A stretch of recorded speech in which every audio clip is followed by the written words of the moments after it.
Tonight we are honored to stand here as parents of Captain Humayun Khan and as patriotic American Muslims.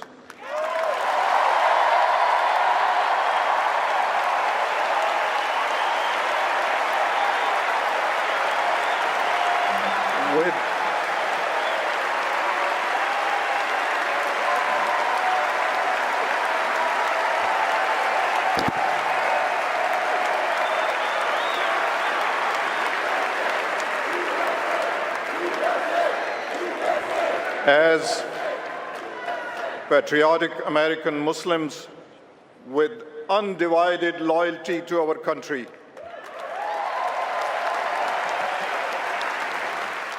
Khizr Khan Sahib, thank you very much. First of all, I must extend our thanks that you accepted our request to participate in this conversation.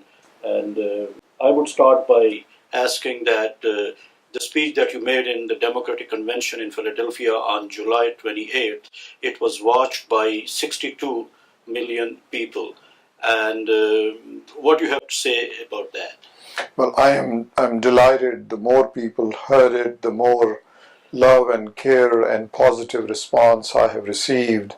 I wasn't aware of the number of the people that have heard it. I thought it was only several thousand, but as you say, it is into millions. More the better. Yes, well, there were about 21,000 people in the convention. There were 21,000 seats, and according to the CBS and NBC survey, 62 million people watched that convention every day. And the day you made the speech, it was 62,200,000.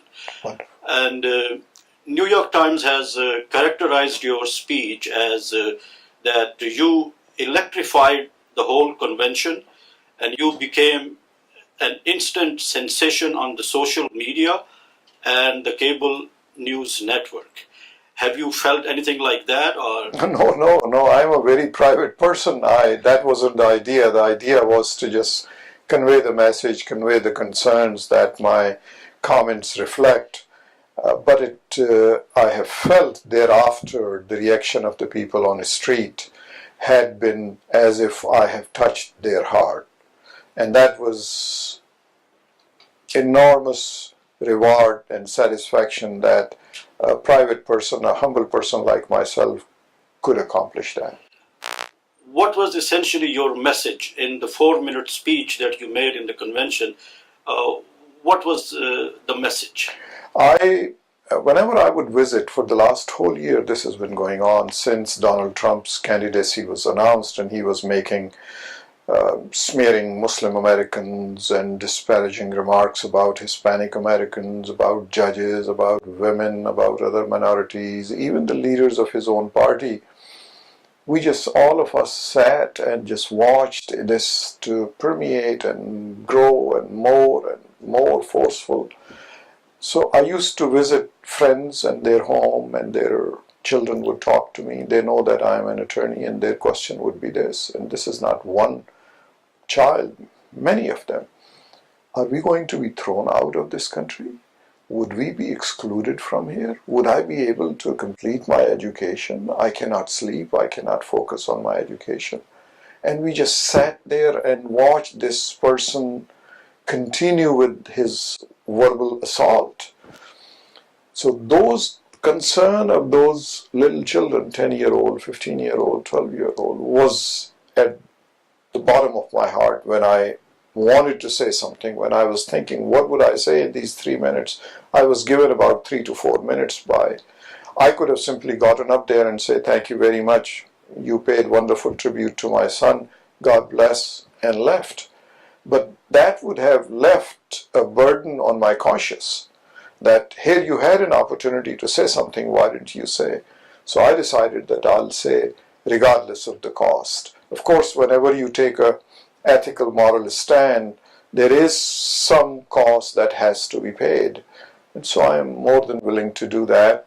I have received 99% positive remarks, emails, support, love, and care. 1% is nasty, but that remains the case. That's the history of mankind. You know, whenever you take a worthy stand, most people will support you, but some people will oppose you. So I'm content with that.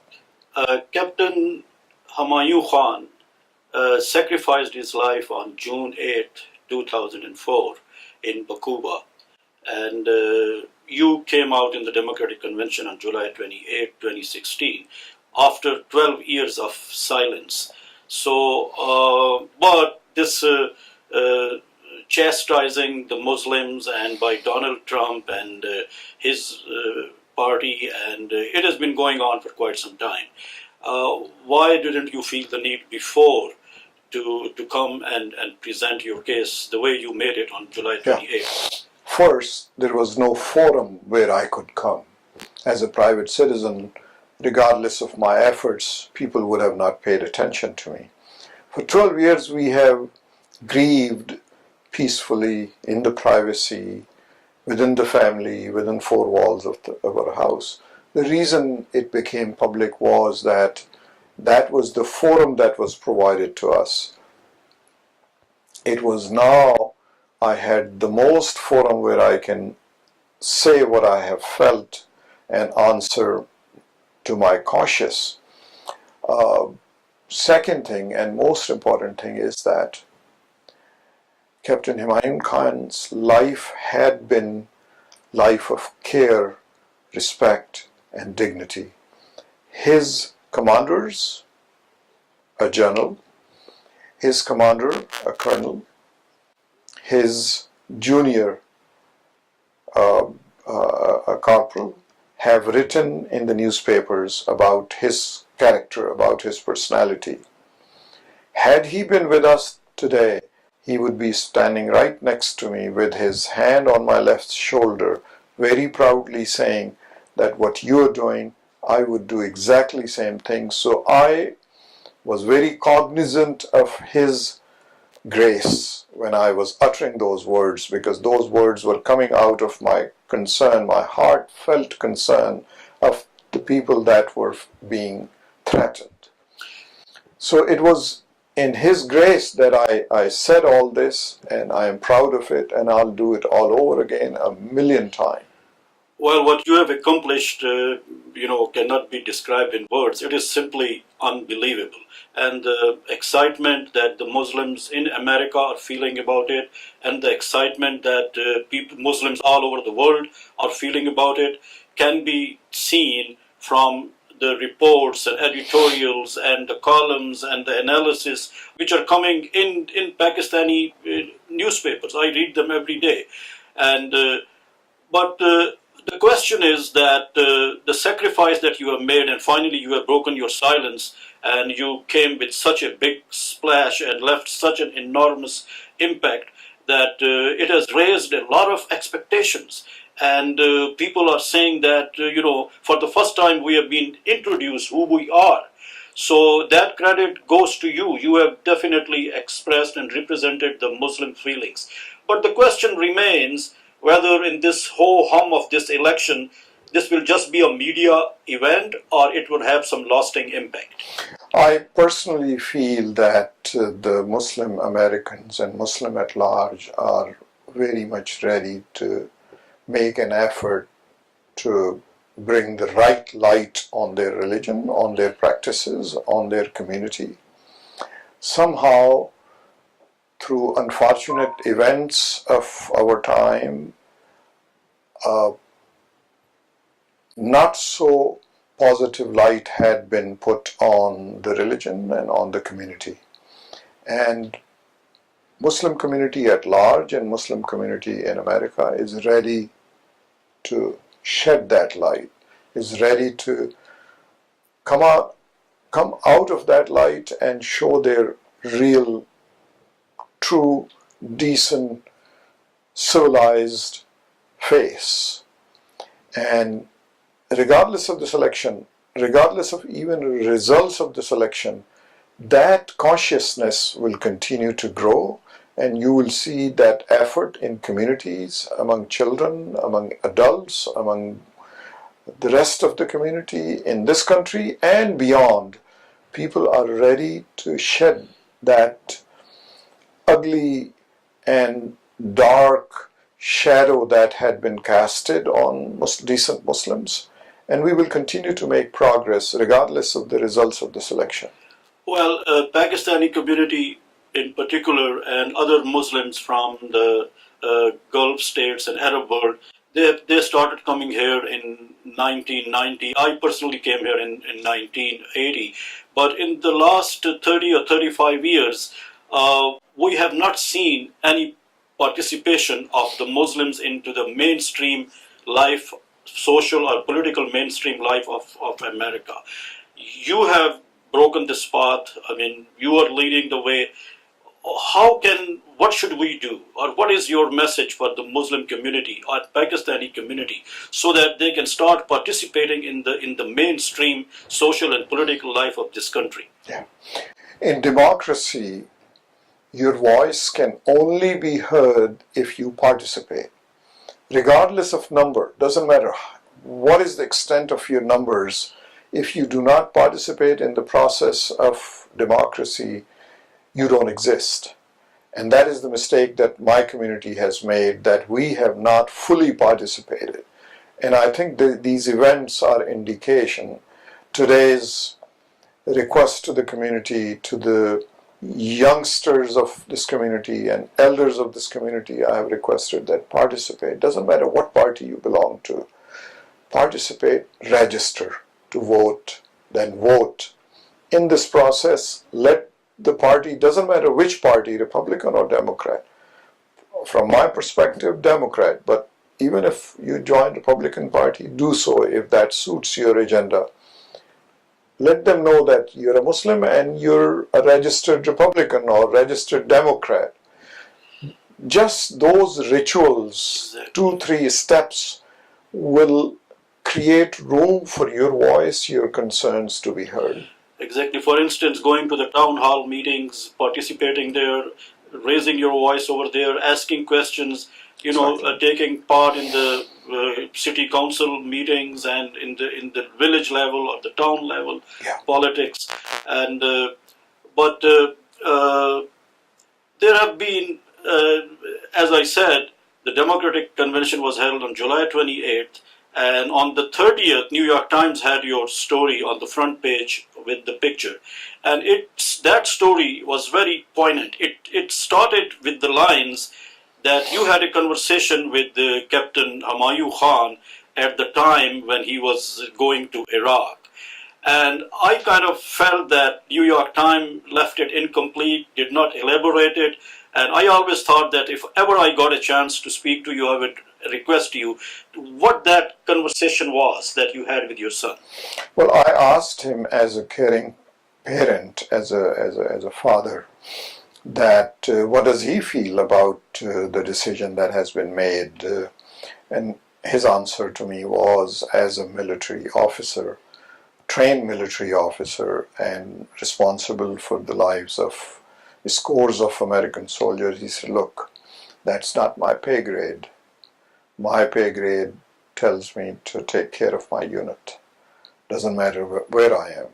Where we are sent, that is a decision made somewhere else. I am just a captain in the army, and I have scores of men and women that are under my command to look after them. And I don't think on those lines that I need to sit and analyze the politics of the decision. I've been ordered, my unit has been ordered, I am part of that, so wherever they send me, I'll go.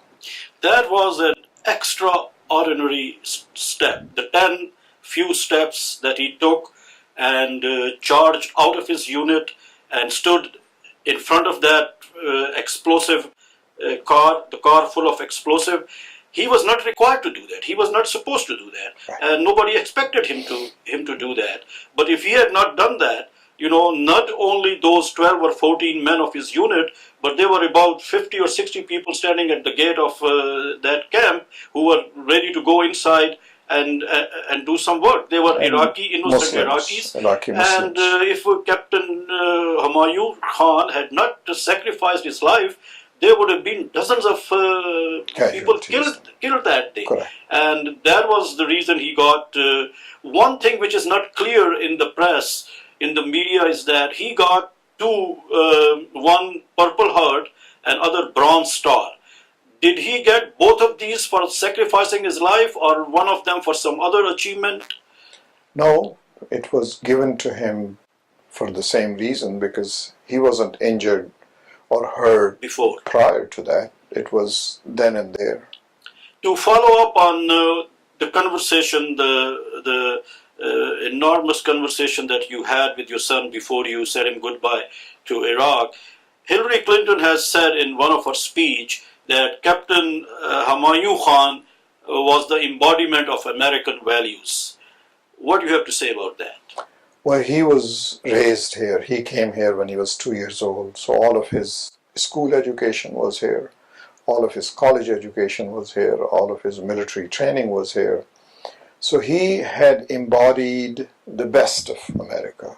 He was a symbol to the people that he lived with, that he spent his life with. They continue to come to us, even now they continue to come to us, and they tell us that some people are trained to have certain qualities, some people are trained to adopt certain qualities. But Captain Humayun Khan, when he came to Army, when he came to ROTC, when he came to University of Virginia, he already had those qualities. Those qualities were public service, care of others, priority-wise, discipline, honor, respect others. These are few qualities that all of us desire to have. Some of us have and some of us don't. But he had all of them. We raised him for 27 years. He was a very deliberate, very kind, very thoughtful, balanced person in our family. We miss him enormously. As his mother says, when people ask her, what are his memories to you? What are his memories to you?